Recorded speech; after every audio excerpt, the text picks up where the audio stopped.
Kandidati i LDK-s, Fetar Rudi, i cili mori mbi 8.000 vota në zgjedhjet e 28 dhjetorit, por nuk arriti të siguronte mandatin e deputetit, ka lëshuar akuza të rënda drejt strukturave të partisë së tij në Malishev. Rudi thotë se kandidimi i tij synonte të parandalonte një koalicion me figura me të kaluar të rëndë, ndërsa shton se Dega në vendlindjen e tij e bojkotoi hapur. Fetar Rudi, një nga figurat emblematike të Lidhjes Demokratike të Kosovës, ka thyer heshtjen pas përfundimit të procesit zgjedhor.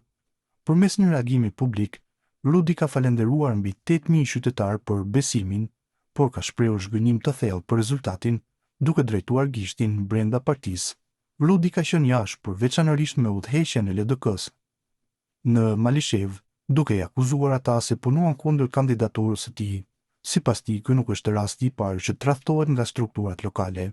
Kjo nuk ishte hera e parë që njerëzit janë krye të LDK-s. Në Malishev, më kanë futur thik pas shpine, por siç thot populli, marrja nuk e ka mbytur askënd. Ka shkruar ai duke përjashtuar nga kjo kritik vetëm gëzim Hazrollajn.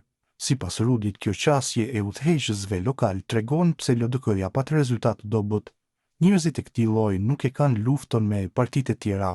Këta e kanë luftën me njerëzit brenda LDK-s. Rudi ka zbuluar prapas skenat e kandidimit të tij, duke theksuar se hyri në garë për të mbrojtur identitetin e LDK-s nga një përfshirje e mundshme në koalicione me figura që dikur e kishin luftuar partinë.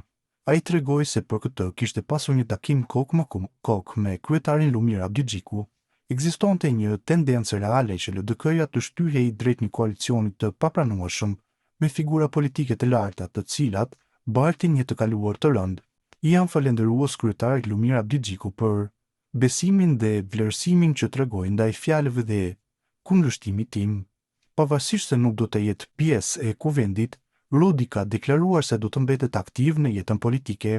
Ai bëri thirrje për një pastrim të brendshëm në LDK dhe reflektim pas rezultatit të 28 dhjetorit.